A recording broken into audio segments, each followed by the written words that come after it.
예, 반갑습니다. 기도하겠습니다. 하나님 아버지 감사합니다.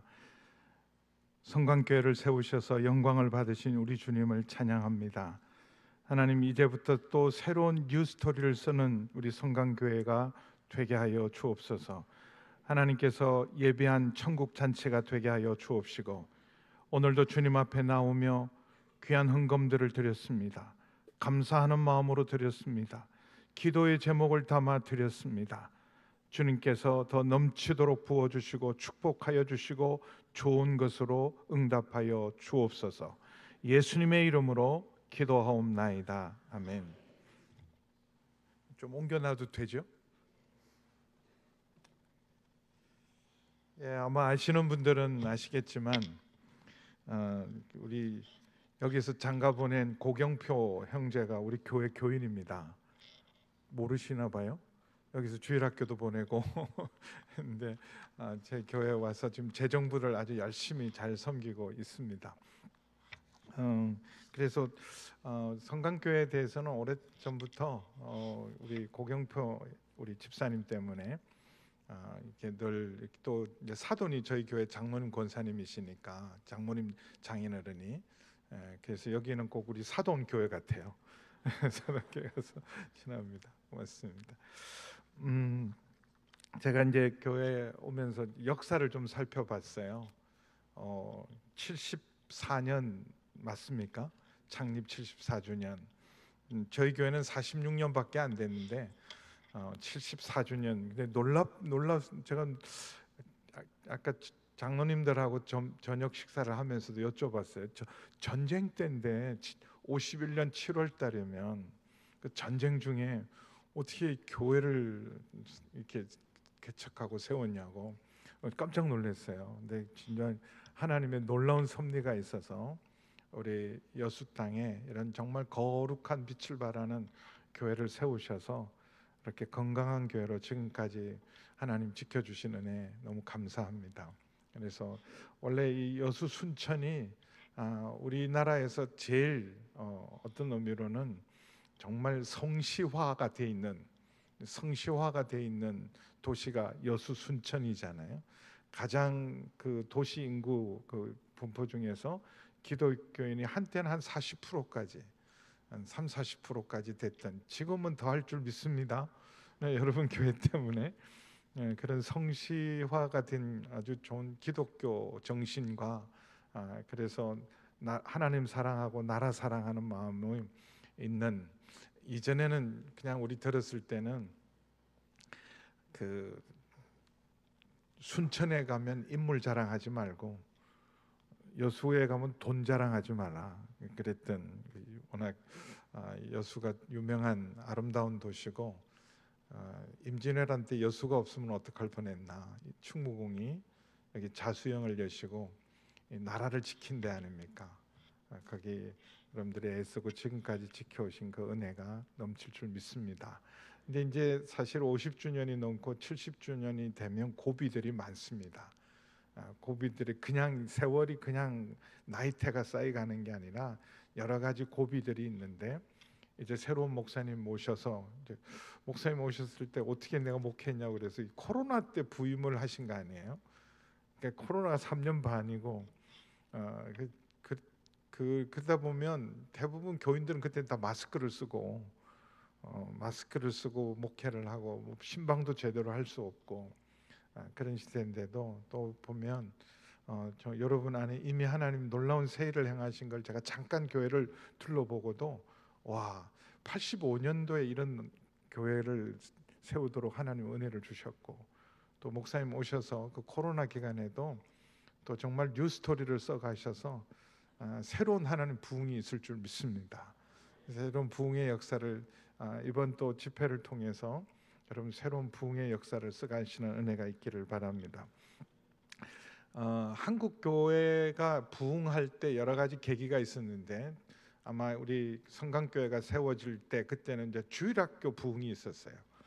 50년대 60년대에는 진짜 주일학교 부흥이 있어서 주일학생들이 성인들 숫자보다 더 많았어요.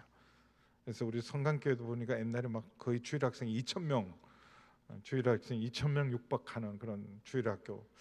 부산에 가면 삼일교회라는 교회가 있습니다. 근데 그 교회는 주일학생들이 10,000명이었던 때도 있어요. 10,000명. 주일학생만 10,000명. 어마어마하죠. 그런 주일학교 부흥이 있어서 한국 교회가 아직까지 그때 주일학교 때부터 교회를 다녔던 분들이 교회를 지키고 있는 거예요. 두 번째 한국 교회 부흥이 70년대에 있는 대학생 부흥 운동이었어요. 대학생 부흥 운동으로 70년대부터 80년대까지 대학가에 새로운 부흥 운동이 생기고, 그래서 그때 우리 교회 신실한 청년부 우리 형제 자매들이 선교 단체로 확 휩쓸려 가서 목사님들이 시험이 많았어요.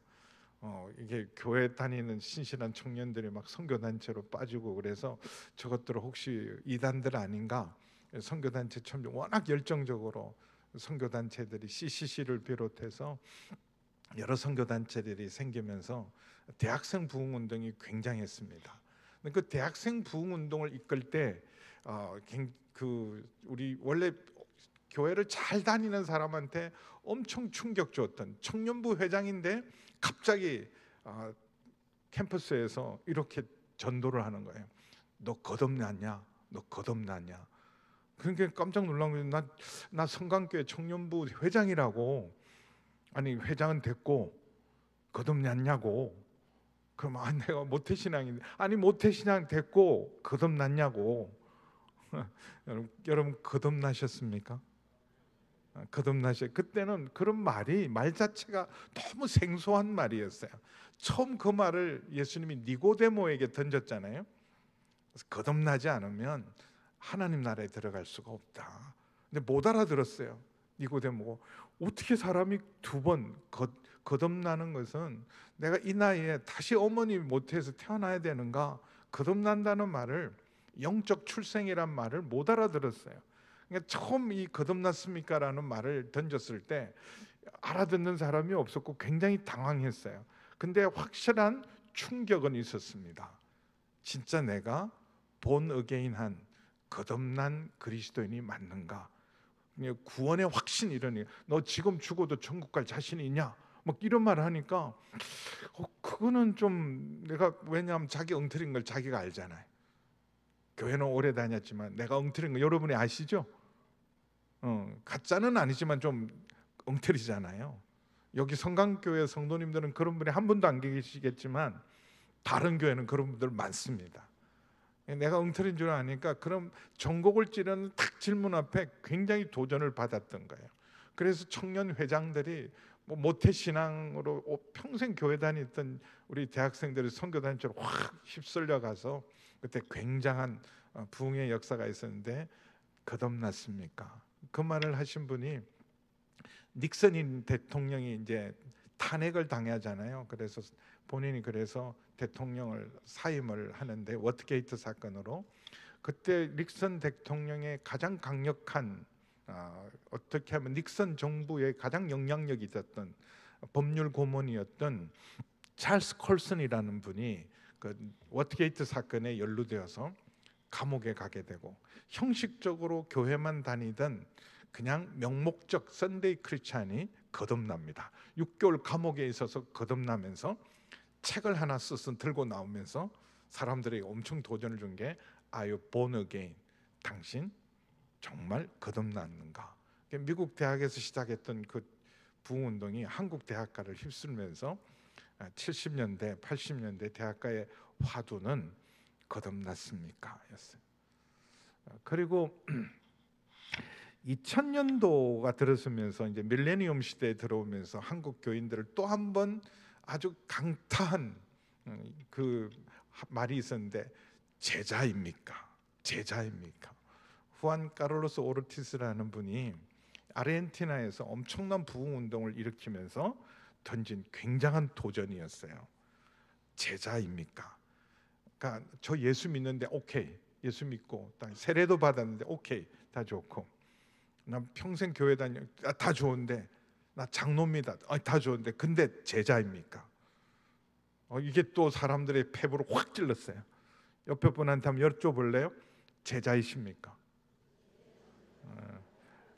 이거 잘못됐네요. 처음부터 다시 여쭤볼게요. 좀 실례지만 이건 정말 이건 중요하니까 거듭났습니까?부터 물어보세요.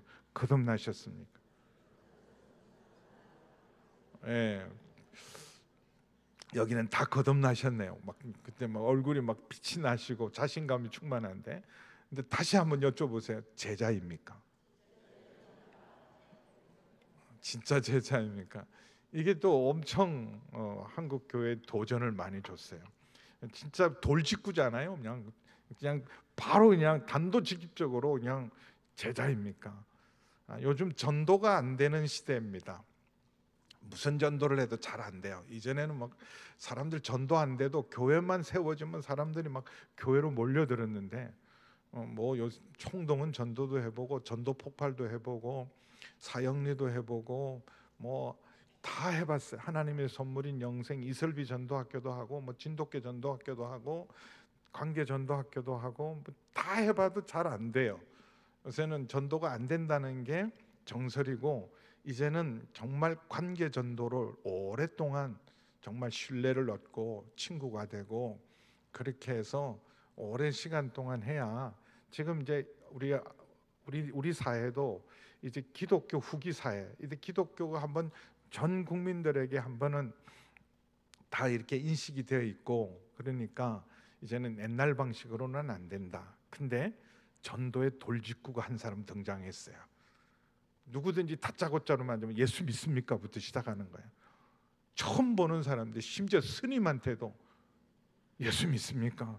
그러니까 스님이 너무 충격일 거 아니에요. 그래서 아니, 내가 딱 봐도 스님인데, 중인데, 내가 중인데 그 너무하지 않습니까? 그래도 예수 믿어야 됩니다. 이렇게 나가는 거예요. 예수 믿습니까? 그런데 나 딱 봐라, 내가 중인데 그렇게 하면 그게 아니잖아.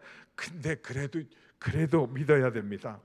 그래, 그 화를 내면 참 좋은데, 참 예수 믿으면 좋은데, 그리고 끝나면서 기도하겠습니다. 그러고 가는 거예요.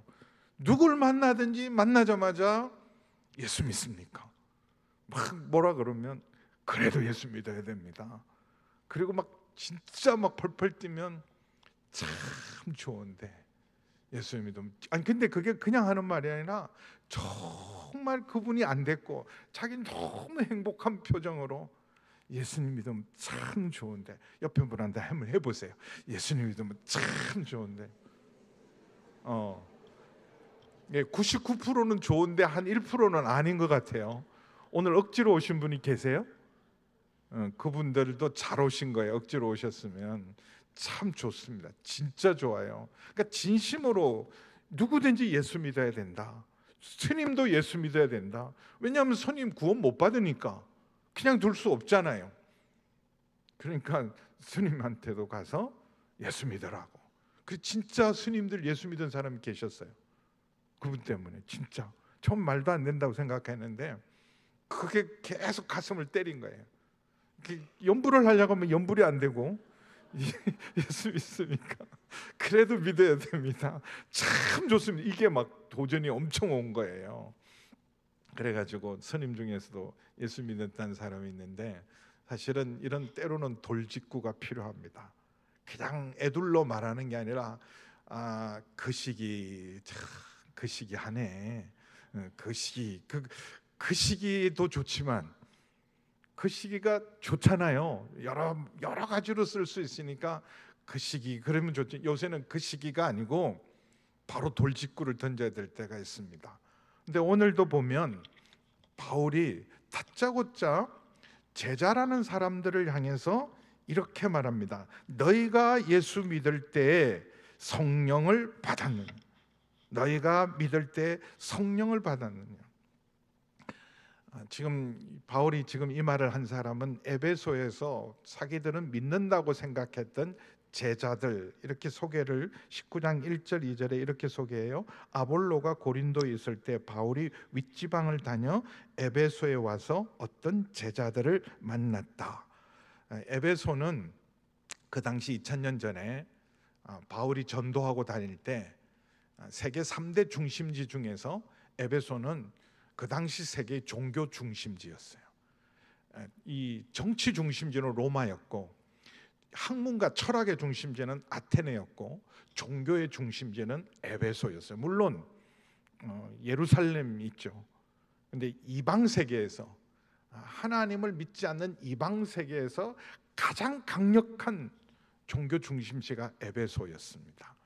그래서 바울이 이 에베소 전도가 중요한 줄을 알고 선교 여행을 시작할 때마다 딱 에베소를 마지막 타겟으로 잡고 에베소 전도를 하려고 그랬는데 번번이 하나님이 막으세요.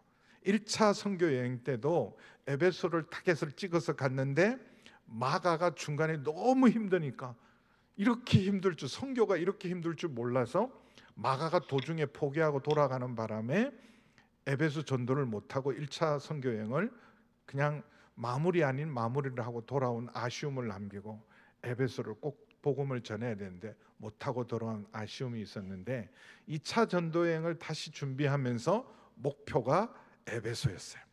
에베소, 이번에는 2차 이제 시작하면 본격적으로 이방인 선교가 공인이 됩니다. 처음에는 유대인들이 예수를 믿었어요. 그거는 아시죠? 네, 처음은 유대인들이 다 예수 믿었어요.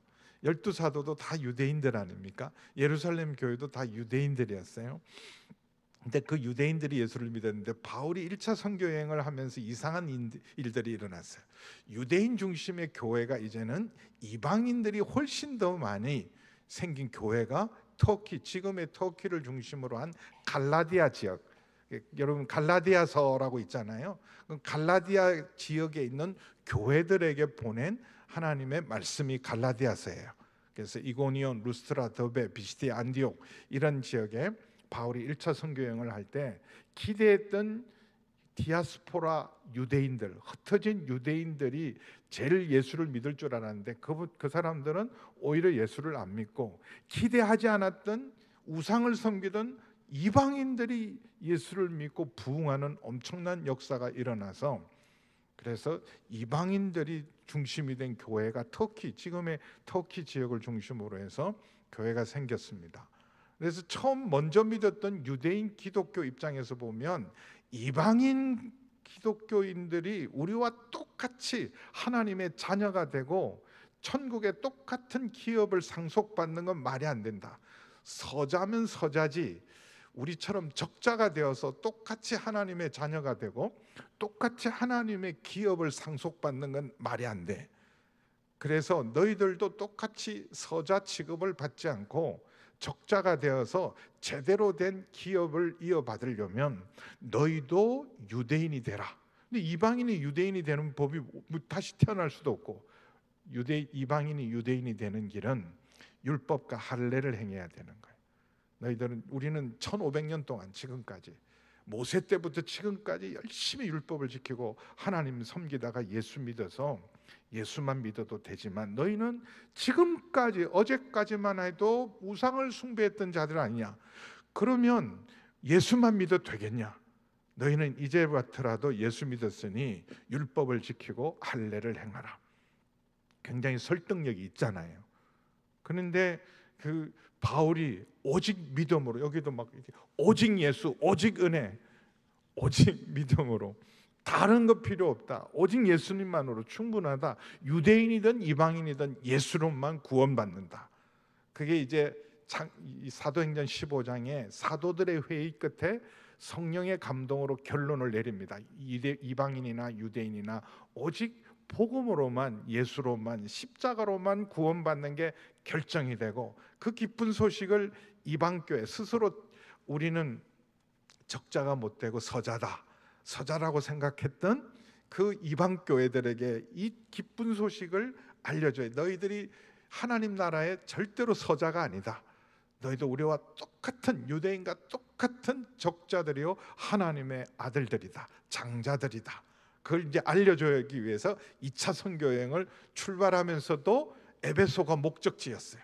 그런데 이상하게도 선교의 영이신 성령님이 계속 에베소 쪽, 그 당시 이제 그 로마 제국 시대잖아요. 로마 제국 시대에 로마가 행정적으로 질서를 잡아서 통치하기 위해서 로마 제국을 크게 7지역으로 나누어서 아시아 지역이라는 데가 바로 에베소, 서머나, 버가모, 두아디라, 사데, 라오디기아, 빌라델피아, 골로새, 이런 중요한 이 지역이 아시아 지역이었어요. 여기가 굉장히 중요하기 때문에 여기 2차 선교 여행 때는 이번에는 진짜 에베소를 제대로 전도해야 되는데 성령님이 자꾸 막아서 어쩔 수 없이 준비도 안 된 채로 유럽 선교를 시작을 했어요. 마케도니아 사람이 환상 중에 나타나서 건너와서 우리를 도우라, 그 말을 하나님의 음성으로 듣고 준비 안 된 채로 유럽 선교가 시작돼서 빌립보 교회, 데살로니가 교회, 베레아 교회, 아테네 전도, 그리고 고린도 교회가 세워지는 2차 선교 여행을 하고, 그리고 세 번째 선교 여행 때 비로소 에베소가 열렸어요.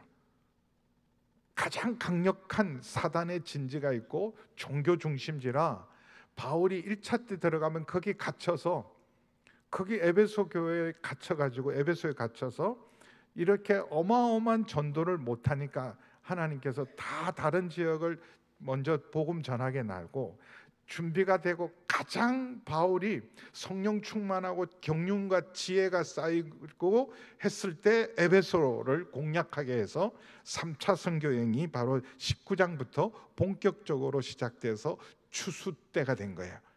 이제는 눈물로 씨를 뿌리고 중보기도의 단계를 지나고 영적 전쟁을 치르고 본격적으로 추수해야 될 때 바울이 준비를 딱 단단히 해서 갔는데, 마침 믿는다고 하는 사람, 제자들이라고 하는 사람 12명쯤이 있다고 해서 소개를 받아서 만나보니까 이상한 거예요. 믿는다고 그러는데, 제자라고 그러는데 딱 봐도 아닌데 자기들이 믿는 줄 알고 제자인 줄 아는 거예요. 큰일 나는 거죠. 여러분, 내가 멀쩡한 줄 알았는데 병원에 갔더니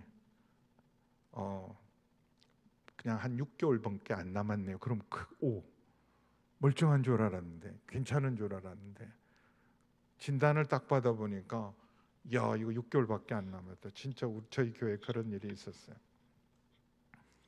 모르는 거죠. 그래서 나는 괜찮은 줄 알았는데 진단을 받아보니까 암이래. 이거 지금 6개월밖에 안 남았대. 보통 문제가 아니잖아요. 또 요즘 사람들이 사실은 요새는 뭐 건강에 대해서 굉장히 신경들 많이 쓰고 그러시잖아요. 근데 실제로는 더 문제가 정신 건강입니다. 정신 건강. 사실은 정신적으로 건강한 사람이 별로 없어요.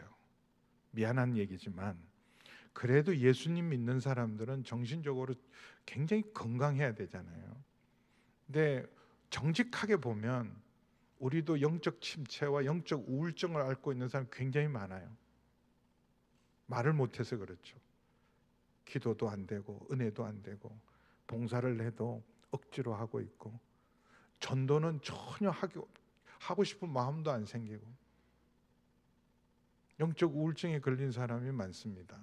그래서 요즘 나오는 책이나 이런 것 중에 정서적으로 건강한 교회, 이게 은혜를 받으니까 아무리 은혜가 와도 우리가 정신적으로 정서적으로 병이 깊이 들어있으니까 은혜가 안 되는 거예요. 은혜를 받아도 사람들이 이상한 쓴뿌리들이 남아 있는 거예요. 은혜 받은 사람이 더 무서워. 은혜 받을까 봐 무서운 거예요. 저 사람 은혜 받으면 안 돼. 저 사람이 은혜 받으면 얼마나 더 무서워질지 몰라서. 이 쓴뿌리가 많은 사람이 열심히 생기면 그 감당 못합니다. 그런 사람이 교회 리더가 되면 쑥대밭이 되는 거죠. 그러니까 이 정서적으로 건강한 것. 그래서 제가요 책을 이렇게 하나 소개를 받았는데 책 제목이 뭐냐면 확신에 찬 헛소리들과 그 이유에 대하여. 알아들으셨어요? 제가 뭐라 그랬는지? 확신에 찬 헛소리들과 왜 헛소리를 저렇게 확신에 차서 말할까, 그 이유에 대해서 유명한 정신상담 전문가고 목회자가 쓴 책인데요, 제정신이란 착각이라는 책이 있어요. 전부 다 내가 제정신인 줄 알아. 근데 제정신이 아니에요. 전부가 내가 하는 말은 다 맞는 말이라고 생각하는데 전부 헛소리 하는데 확신에 찬 헛소리를 하는 거. 그래서 여러분 너무 막 유튜브 이런 거 한쪽만 보시면 큰일 납니다. 균형을 잃어버리면 안 돼요. 그래서 제정신이 아닌 거예요. 제정신이 아닌 거는 옛날 소크라테스가 벌써 알았어요. 너 자신부터 좀 알면 좋겠다. 그래서 정서적으로 사실은 이제 상담을 받고 정신치료 선생님하고 좀 상담을 하는, 저도 한 달 상담을 받아봤거든요. 저는 굉장히 자신감 있어서 받은 거예요. 제가 이제 온누리교회를 있다가 안식년을 보내주셔서 미국으로 잠깐 가서 안식년을 보내고 공부하고 돌아오라. 그래서 근데 미국에서 한 6년 있으면서 얼바인 온누리교회를 개척하고 그런 일도 했었지만 공부하면서 미국 가기 전에 한번 나를 좀 돌아봐야 되겠다 그래서 저희 그때 온누리교회 안에 정신과 선생님이 계셔서 제가 상담을 받아봤더니 여기서 하지 마시고 목사님 우리 병원으로 오세요. 그래서 병원으로 가서 여기서 진단을 받았잖아요. 체크 쫙 해서 막 저는 굉장히 솔직하고 정직하게 막 다 했다고 했는데 결과지를 갖고 왔는데 목사님 방어 기제가 엄청 많다는 거예요. 막 숨기는 게 너무 많다는 거예요. 그러니까 내가 숨길 게 뭐가 있어? 저는 굉장히 정직하고 막 솔직하게 막 다 얘기했다고 생각했거든요. 근데 진단 결과는 뭐냐면 갑옷이 단단합니다. 위선 덩어리인 거예요. 여기는 여러분은 막 그 모습 그대로잖아요. 까도 똑같죠. 까도 똑같은데 우리는 한꺼풀만 베끼면 다른 사람이 나오니 보통 일이 아니에요. 요즘 제정신 가진 사람이 없습니다. 근데 진짜 중요한 거는요, 우리 육신의 건강 그리고 또 정신 건강도 중요하지만 우리가 진짜 제대로 믿고 있는지, 우리 믿음을 진단하는 게 굉장히 중요해요. 이거는요, 그냥 육신이 병들면 그냥 죽으면 되지만 우리 영혼이 병들고 우리 믿음이 잘못되면 지옥입니다. 지옥이 혹시 없다고 생각하세요? 부활절 계란은 드셨죠? 계란은 드시면서 지옥이 없다고 생각하면 더 헛일하는 거예요. 근데 이거는 만약에 믿음이 병들고 믿음이 잘못되고 믿음이 없는데 잘못된 믿음을 믿음이라고 내가 생각하고 있으면 이게 보통 문제가 아닙니다. 이단들은요 정확하게 알아요. 우리의 믿음이 지금 뭐가 부족하고 엉터리인지, 믿음이 엉터리인지를 정확하게 아니까 그걸 콕 파고들어서 여러분 이단들이 낚아챕니다. 우리 한국 교회는 전체적으로 다 줄었어요. 거의 10% 이상 줄었습니다. 많게는 30%까지. 근데 부흥한 데가 있어요. 어디가 부흥했을까요? 이단들이. 신천지가요, 한 해 신천지 새신자로 10만 명이 늘었어요. 우리는 10만 명이 줄었는데 신천지는 새신자만 이전에 14만 4천 모은다고 난리였거든요. 14만 4천만 되면 예수님 재림하고 자기들은 14만 4천만 구원 받는다고 생각했는데 한 해에 10만 명이 넘는 새신자가 생겼어요. 안 믿는 사람들 신천지 갔을까요? 요즘은요 행복한 신천지 이러고 아예 신천지라고 대놓고 전도해요. 대놓고. 여기는 여수에서는 어림도 없지. 여기가 어디라고 신천지가 발을 들여요. 혹시 이 밤에도 오신 분이 안 계시나? 그런 분은 안 계시겠죠. 이단들은 알아요. 우리 믿음이 병든 것, 우리 믿음이 엉터리라는 것 딱 알고 제대로 채갑니다. 사실 구원파가 왜 이단이라 그러냐면 구원이 얼마나 중요합니까? 근데 구원파 이단 중에 이단이 잘 믿는 사람에게 가서 당신 구원 받았냐 그러면 내가 구원 받았지. 그러면 회개했냐 그러면 회개했다. 근데 지금도 회개하냐 그러면 지금도 회개하지. 그럼 너 회개한 게 아니고 구원 못 받았어. 제대로 한번 회개하면 회개 더 이상 안 해도 돼. 제대로 회개한 사람은 계속 회개하냐? 그래가지고 또 내가 보니까 나는 매일 회개하고 있으니까 아이고 구원 못 받았네. 제대로 된 회개를, 그러면 제대로 된 회개를 하려, 일 따라와봐. 내가 가르쳐 줄게. 4단계 회개론. 저한테도 와갖고 목사님 구원 못 받으셨다고. 에? 목사님 지금도 회개하시죠? 한다고. 나는 매일 한다고. 그랬더니 목사님 구원 못 받은 거예요. 4단계 회개를 확실히 배우시라고.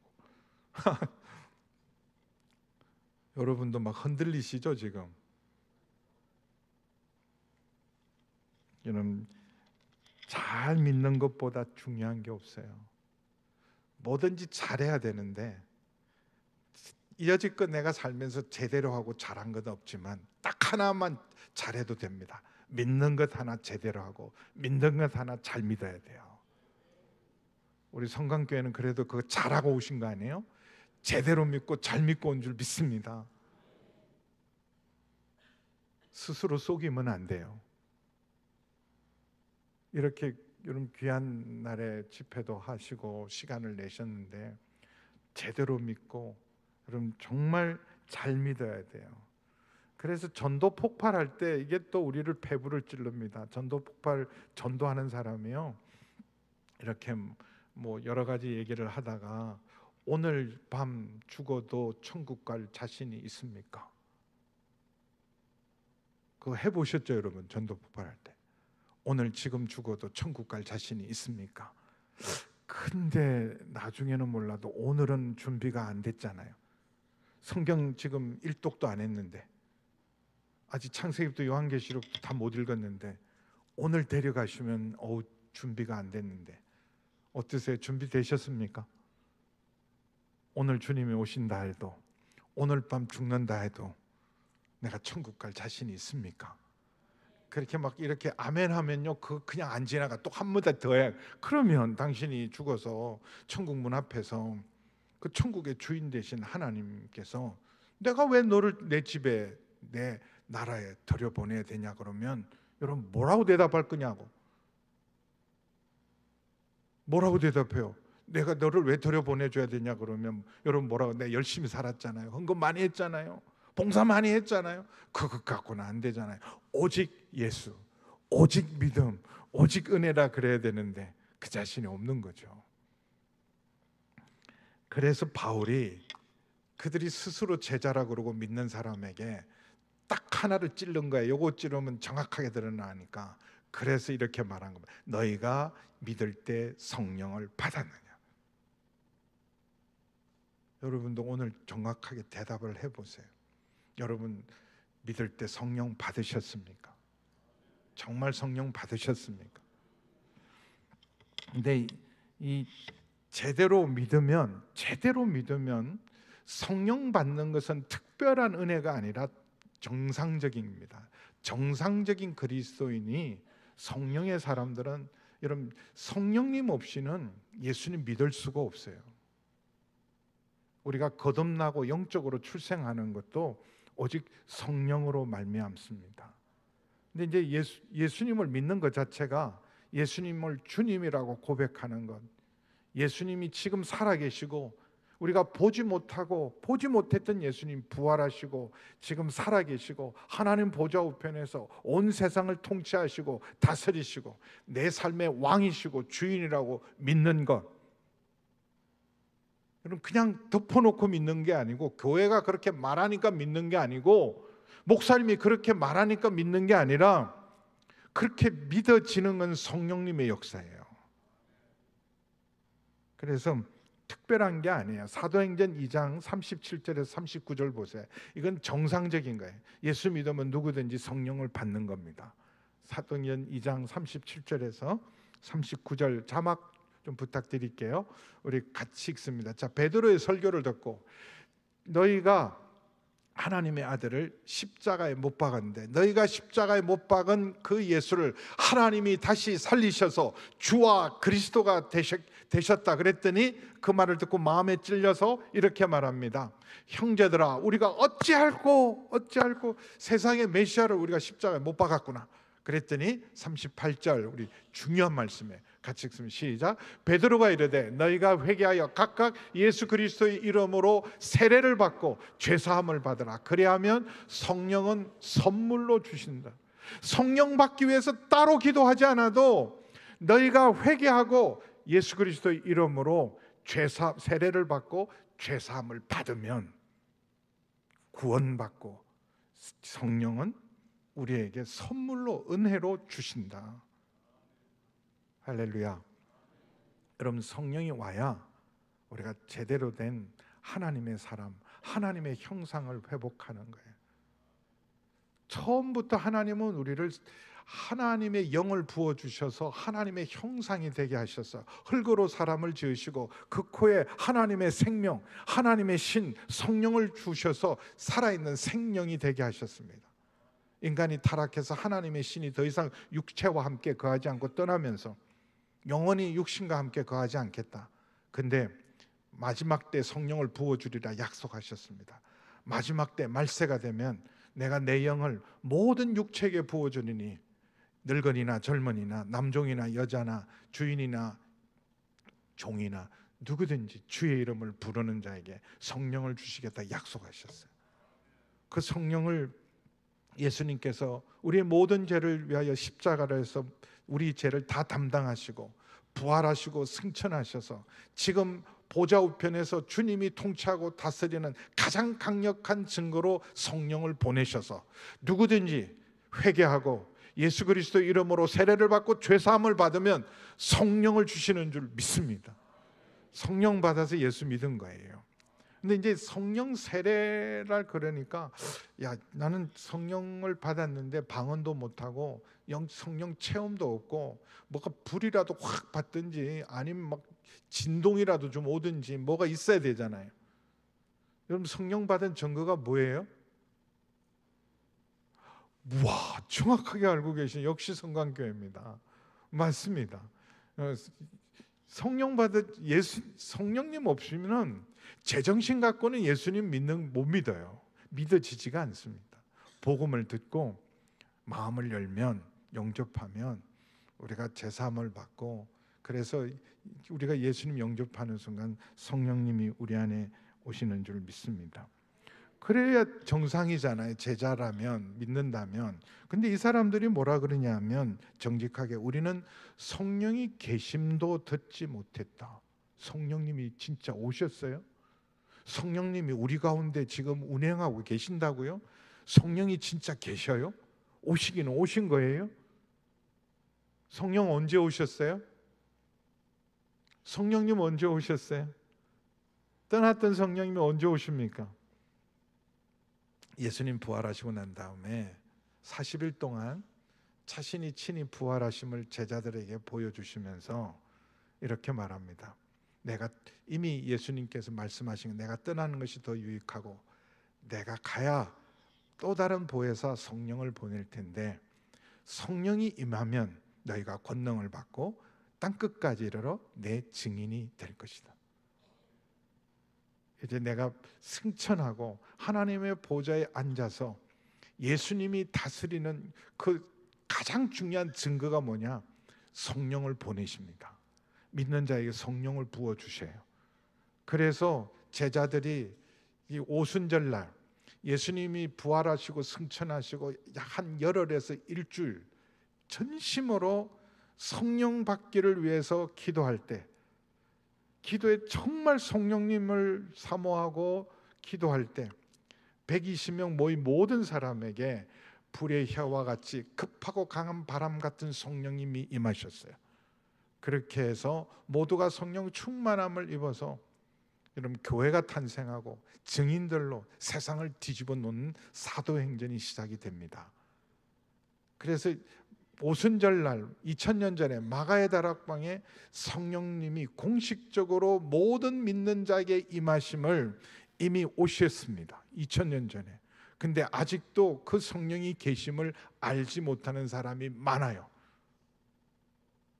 다른 신들은 다 벨벨 귀신들은 다 믿고 봤는데 성령님을 모르고 성령님을 사모하고 성령 충만함을 믿고 구하는 사람이 많지 않습니다. 근데 우리가 한국 교회 축복이 뭐냐 하면 성령님이 계심을 우리가 알잖아요. 한국 교회는 놀라운 성령의 역사로 대부흥을 이룬 교회입니다. 그래서 이제는 교회를 다니면 다 성령님을 다 사모하고 성령 충만함을 다 사모하는 줄 믿습니다. 여러분 딱 한 가지만 구하라 그러면 뭘 구하실래요? 예, 와, 역시 영적 센스는 최고예요. 아마 다른 때는 다른 거 구했을 텐데 그래도 이게 성령님 구해야 되구나. 하나 구하면 뭘 구하셔야 된다고요?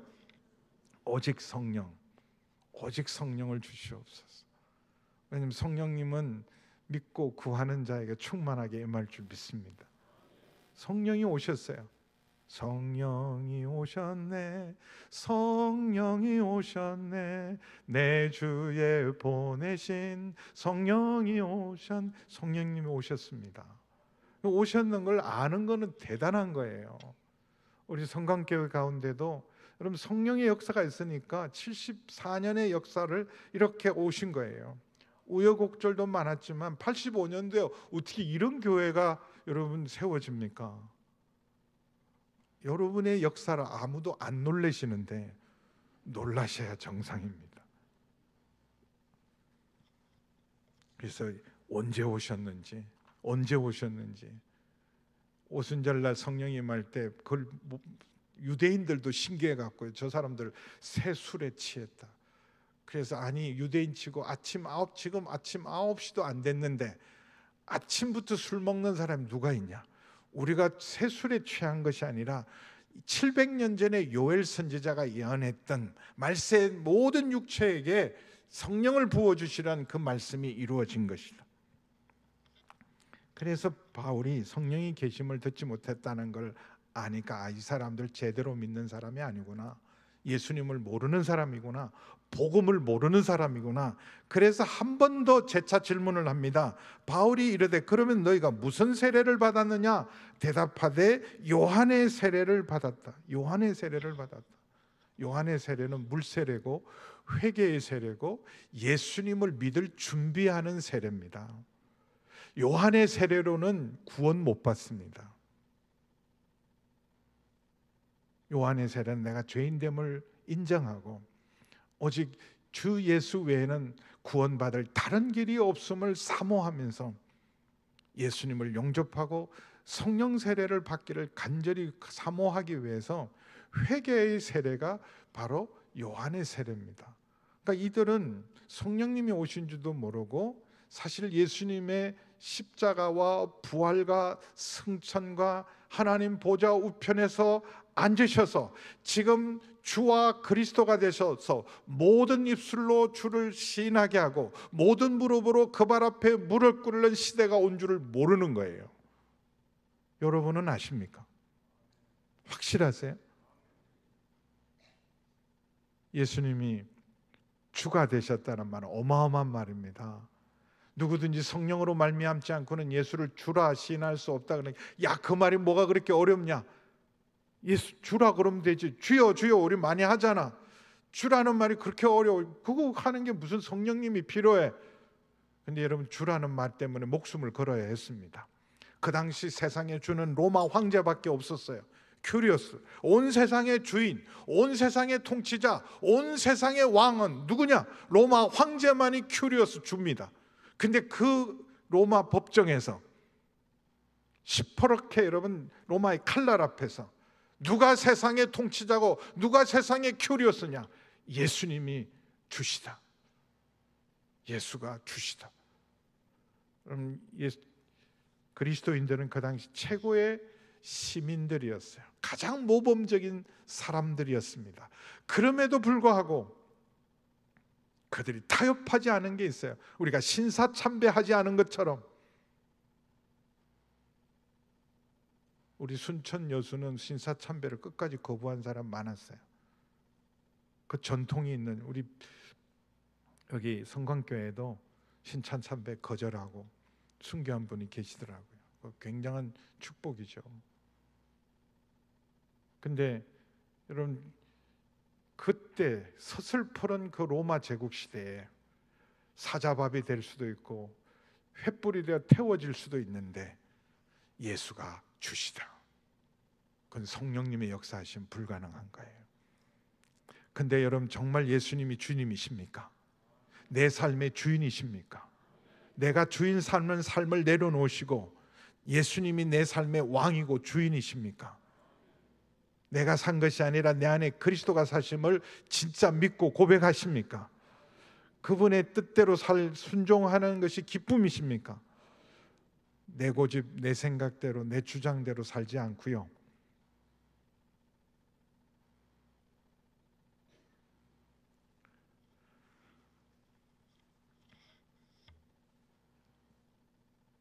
예수님이 주는 세례는 물 세례가 아니라 나는 너희를 물로 세례로 주었지만 내 뒤에 오시는 분은 나보다 능력이 커서 그분은 불과 성령으로 세례를 베풀 것이다.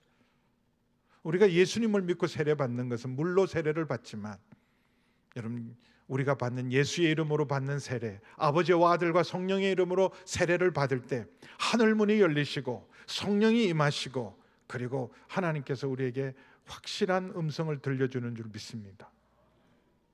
여러분, 우리가 예수님의 이름으로 세례 받을 때 하늘 문이 열린 사람들이에요.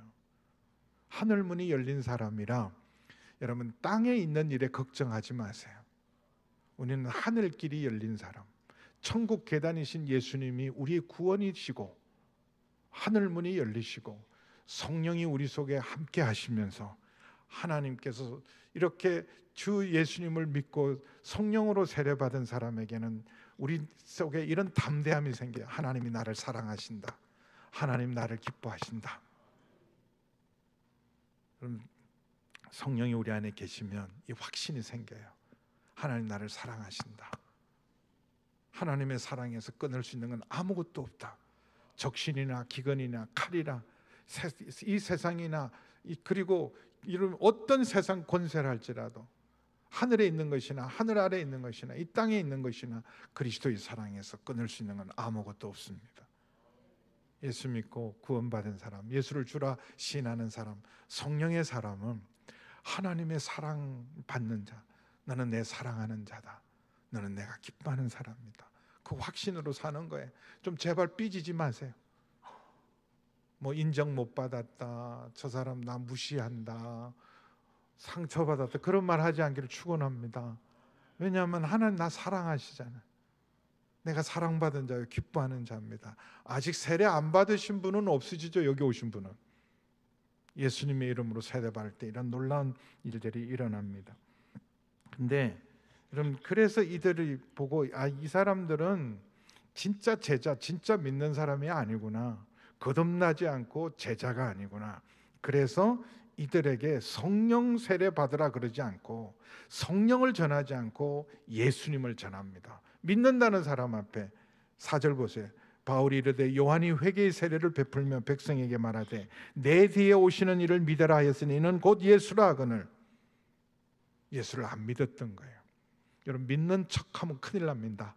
안 믿는데 믿는 줄 알고 있으면 큰일 나는 거예요. 구원 못 받았는데 구원 받은 줄 알고 있으면 큰일 나는 거예요. 교회 다니는 것하고 구원 받은 건 다른 겁니다. 거듭난 직분자하고 거듭난 건 다른 거예요. 다시 여쭤볼게요. 여러분, 예수님 믿을 때 성령 받으셨습니까? 지금 정직해야 돼요. 하나님 앞에 가장 중요한 태도는요, 다 완벽한 사람 아무도 없어요. 저도 또 새를 회개할 일이 많고 저도 또 내일 또 회개해야 될 겁니다. 그런데 중요한 거는 정직해지는 거예요. 여러분, 하나님의 사람들 속에 생기는 게 정한 마음과 정직한 영이 오면 하나님께 솔직해지는 거예요. 아닌 건 아닌 거죠. 주님, 지금 내가 말씀을 듣다 보니까 나 믿는 게 아니네요. 나 평생 교회 다녔는데 제대로 믿는 게 아니네요. 내가 진짜 예수님 영접한 게 아니네요. 내가 구원받은 게 아니네요. 내가 제자가 아니네요. 성령의 사람이 아니네요. 여러분, 이거 그냥 넘어가면 안 됩니다. 제일 억울한 게 뭔 줄 아세요? 건강진단을 했는데 멀쩡하게 비싼 비용으로 CT도 하고 MRI도 다 찍고 8시간 금식하고 피검사하고 다 했는데 괜찮다고 그랬는데 3개월 후에 암 판정이 새로 받으면 이것처럼 억울한 일이 어디 있어요? 아니 그때 다 괜찮다고 그랬는데 갑자기 웬 말이냐고 엉터리 진단하면 안 되잖아요. 믿고 있는 줄 알고 구원받은 줄 알고 내가 진짜 거듭난 줄 아는데 아니면 큰일 나는 겁니다. 그래서 예수님 지금이라도 평생 다녀도 예수님 믿지 않았고 구원받지 못하면 다시 예수님 영접해야 돼요. 요한계시록의 7교회는 어마어마한 교회들입니다. 순교도 불사한 교회, 고난과 핍박 속에도 믿음을 지킨 교회들인데 요한계시록 3장 20절 볼지어다 내가 문 밖에서 두드리노니 예수님을 문 밖에 내 삶의 밖에 내가 주인 노릇 주인 예수님 내쫓고 내가 주인 노릇하는 교회 많아진 거예요. 당회의 주인이 누구십니까? 재직회의 주인이 누구십니까? 기관의 주인이 누구십니까? 부서의 주인이 누구십니까? 예수님이신데 당회할 때는 예수님 좀 나가 계시라고, 재직회 할 때는 좀 나가 계시라고, 우리 기관 모임할 때는 좀 나가 계시라고, 우리가 다 정하고 결정해서 알려드릴 테니까 나가 계시라고. 볼지어다 내가 문 밖에서 두드린다. 주님을 내쫓고. 미국 그 교회 예화 중에서 재미있는 예화가 있어요. 어떤 지친 사람이 교회에 너무 예배 드리고 싶어서 교회를 두드렸는데 하필이면 백인 교회라 이 사람은 흑인이라서 당신은 못 들어와. 그래서 예배도 못 드리고 바깥에 너무 서러워서 울고 있는데 한 사람이 다가와서 그러대요. 아니 왜 여기서 울고 있냐 그랬더니 난 교회 들어가서 예배 드리고 싶은데 이 사람들 내가 흑인이라서 못 들어오게 한다 그랬더니 나도 이 교회 들어간 지 오래됐다. 누구세요? 나 예수다 그랬어. 나도 이 교회 들어간 지 오래됐다. 내가 어느새 주인 노릇하고 내가 어느새 왕 노릇하고 내가 주장하려는 것. 요한계시록 7교회도 그랬단 말이에요. 볼지어다 내가 문 밖에서 두드리니 누구든지 내 음성을 듣고 문을 열고 다시 영접해라. 그러면 내가 너희가 내 안에 들어가서 너희가 나와 더불어 먹고 마실 것이다. 부끄러워하면 안 됩니다. 주저하면 안 돼요. 믿는 척하면 안 됩니다. 안 믿는 건 안 믿는 거예요.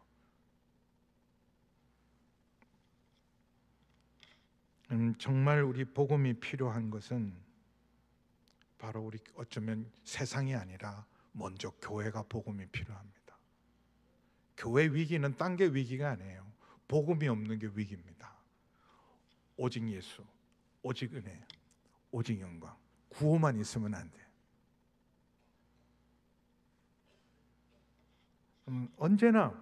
언제나 부흥이 일어날 때마다 여러분 종교 계획이 일어날 때마다 딴 거 외친 거 아니에요. 오직 예수, 오직 믿음, 오직 성경 그거 한 거예요. 그럴 때마다 교회가 다시 살아났어요. 교회가 다시 회복되었어요.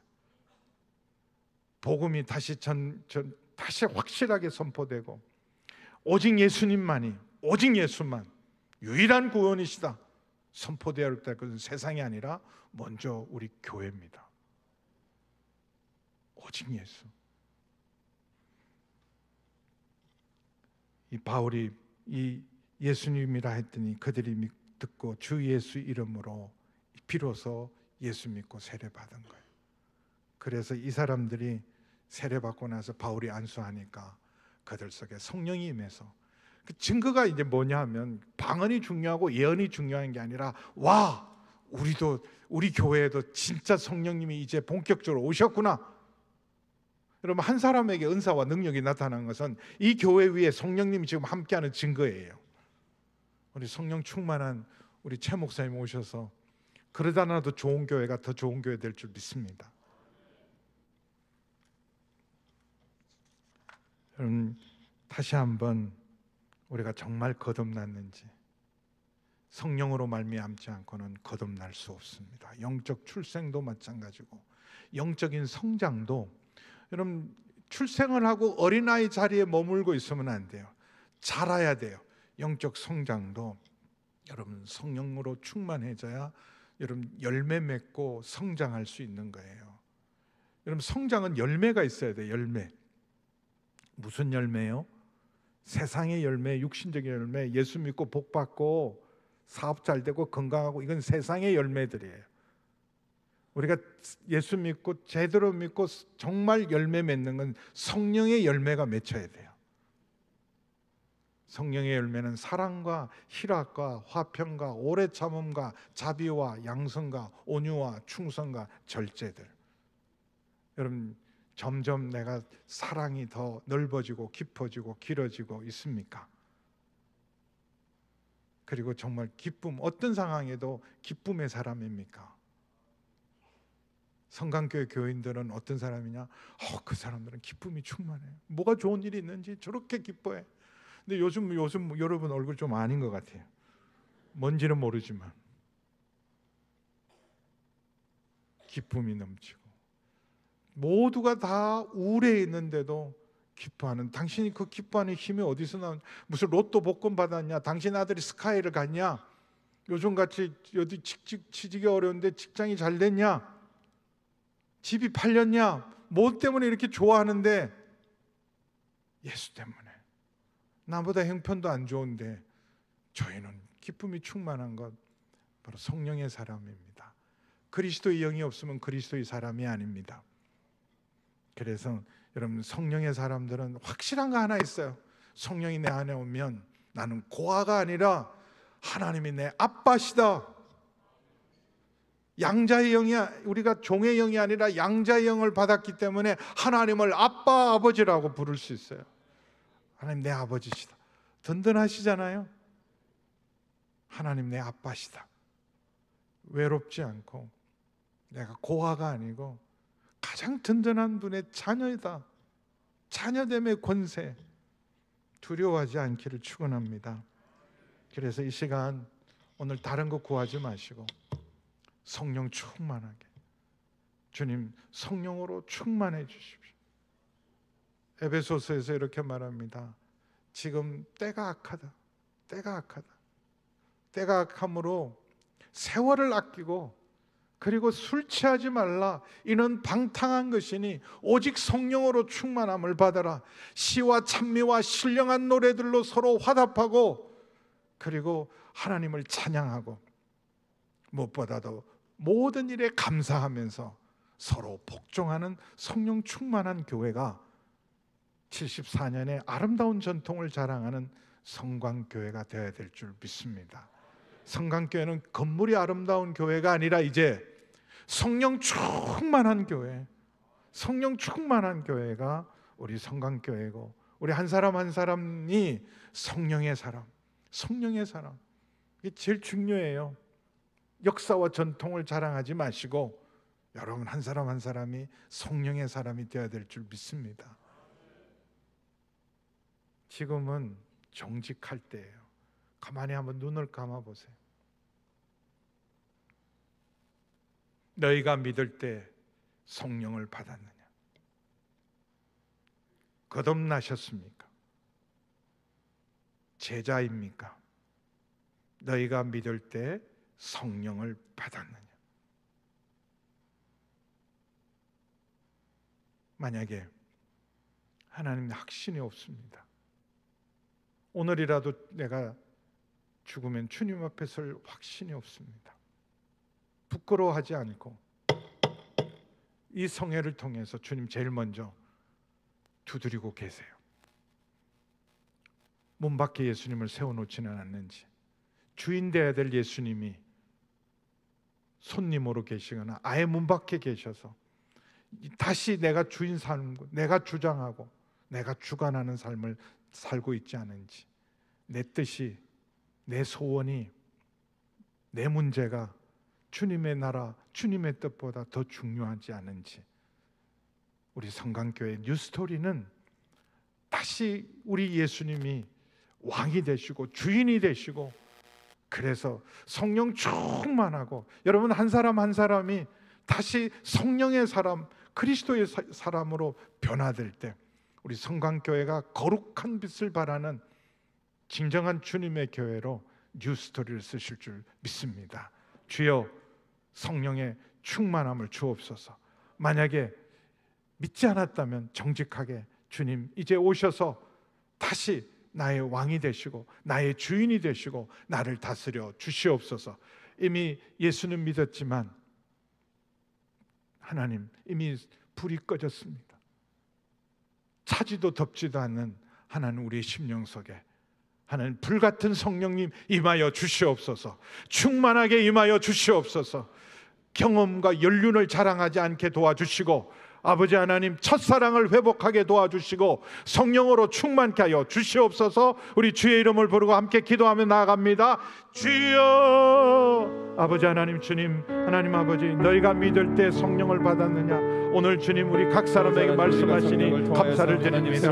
아버지 하나님 주님 아버지 하나님 우리가 예수님을 믿고 영접했지만 아버지 하나님 어느새 하나님 내가 다시 내 자신이 주인이 되고 왕이 되고 내 뜻과 하나님 아버지 내 생각을 고집하고 있는지 하나님 돌아보게 하여 주시고 하나님 내 삶에서 하나님 아버지 주님의 아버지 하나님 주인 되지 못하고 있습니다. 하나님 우리 교회 안에서 하나님 아버지 주님이 정말 주인이시고 다스리시는지 하나님 우리 당회와 재직회와 공동회와 각 기관과 각 부서에 우리 주님이 왕이시고 주인이 되시고 자정하시고 다스리고 왕이 되시기를 보게 하여 주셔서 아버지 하나님 우리 다시 한번 성곽교회가 아버지 하나님 주님의 교회로 성령 충만한 교회로 하나님 세상에 거룩한 빛을 비추는 하나님의 교회로 새롭게 하여 주옵시고 뉴스토리를 쓰게 하여 주시기를 주여 원합니다.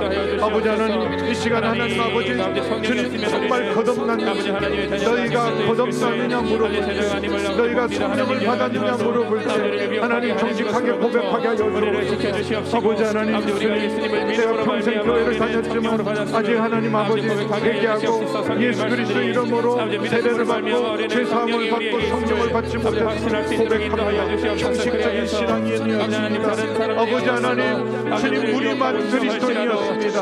아버지 마음문을 열고 하나님 예수님을 영접합니다. 오셔서 나의 왕이 되시고 나의 주가 되시고 이제부터 나를 다스리시고 역사하여 주시고 함께하여 주시옵소서. 주님 감사합니다. 살아갈 수 있도록 인도하여 주시옵소서. 아버지 하나님 우리가 기뻐할 수 있는 것 아버지 하나님 예수께서 우리에게 돌아오시고 아버지 성령의 충만함으로 아버지 우리를 아버지 하나님의 삶에 세워주신 것으로 말미암아 기뻐할 수 있도록 주님이 인도하여 주시옵소서. 아버지 성령의 충만함이 아버지 우리에게 날마다 넘칠 수 있도록 우리 이 시간 다시 한번 기도할 때 조용히 아무도 보는 이가 없습니다. 정직하게 솔직하게 주님 교회는 다녔지만 내가 주님을 정말 믿는 줄 알았는데 내가 믿음이 없었습니다. 내가 거듭난 사람이 아니었습니다. 진정한 제자가 아니었습니다. 너희가 믿을 때 성령을 받았느냐? 내가 성령님을 받은지도 모르겠고 사모하지도 않고 성령님 상관없이 살았던 하나님 나를 이 시간 주님 내 마음 문을 엽니다. 주님 오셔서 나의 왕이 되시고 나의 주인이 되시고 나를 다스려 주옵소서. 그래서 하나님 이제부터라도 하나님 성령의 사람 거듭난 사람 진정한 제자의 삶을 사는 저희들 되게 하여 주옵소서. 그런 분들만 조용히 여러분 가슴에 손을 얹으시고 주님 오래 교회 다녔습니다. 직분도 받았지만 주님 거듭나지 않고 제자 되지도 않고 성령님 받은 줄도 모르고 여전히 내 생각 내 고집대로 살고 내 주장대로 살아갑니다. 이제 주님 오셔서 나의 왕이 되시고 나의 주인이 되시고 나를 다스려 주시고 주님 뜻을 이루게 하여 주셔서 아버지 하나님 신자다운 신자 제자다운 제자 아버지 진정한 믿음의 사람 되게 하여 주시옵소서. 마음 문을 엽니다. 오시옵소서. 오시옵소서. 주님 이제 보좌에 자정하시고 나의 왕이 되시고 나의 주인이 되어 주옵소서. 예수님의 이름으로 기도하옵나이다. 우리 이 시간 이미 성령 받고 거듭나신 분도 아버지 하나님 우리가 경험도 많고 지혜도 많고 교회 일은 환하고 익숙하지만 하나님 아버지 성령의 인도를 받고 성령 충만함을 따르지 않았습니다. 아버지 하나님, 다시 한번 성령을 부어 주옵소서. 성령으로 충만케 하여 주시옵소서. 이 시간 성령 충만함을 사모하시면서 다시 한번 성령이여 임하여 주시고 충만하게 임하여 주옵소서. 아버지 하나님, 그래서 성령의 열매를 맺게 하시고 하나님 아버지, 내 힘과 능력이 아닌 오직 하나님이 공급하시는 능력으로, 성령의 능력으로 봉사하고, 무슨 말을 하려고 하면 하나님이 말씀하시는 것처럼 성령의 사람으로 새롭게 하여 주옵소서. 충만하게 하여 주옵소서. 주의 이름을 부르고 다시 한번 성령님 사모하며 나아갑니다. 주여! 아버지 하나님, 주여 성령을 주시옵소서. 아버지 하나님, 성령의 충만함을 부어주시옵소서. 성령 하나님 임하여 주시옵소서. 첫사랑을 회복하게 도와주시옵소서. 아버지 충만하게 임하게 하여 주시옵소서. 감사가 회복되게 하시고, 찬송이 회복되게 하시고, 거룩한 교제가 회복되게 하여 주시고, 순종의 걸음을 주장하지 않게 하시고, 하나님 피차 복종하며 순종하는 기쁨의 사람, 아버지 사랑과 실학과 화평이 넘치게 하시고, 오래 자문과 자비와 양심과 충성과 온유와 절제로서 성령의 열매 맺는 하나님의 사람들로 저희를 축복하시옵소서. 하나님, 우리가 조용한 중에 아버지 하나님, 우리 마음속에서 역사하시는 스승님의 아버지 음성을 듣게 하여 주시옵소서. 아버지 하나님, 참으로 세비하여 아버지 우리에게 들리는지 안 들리는지 알 수 없사오나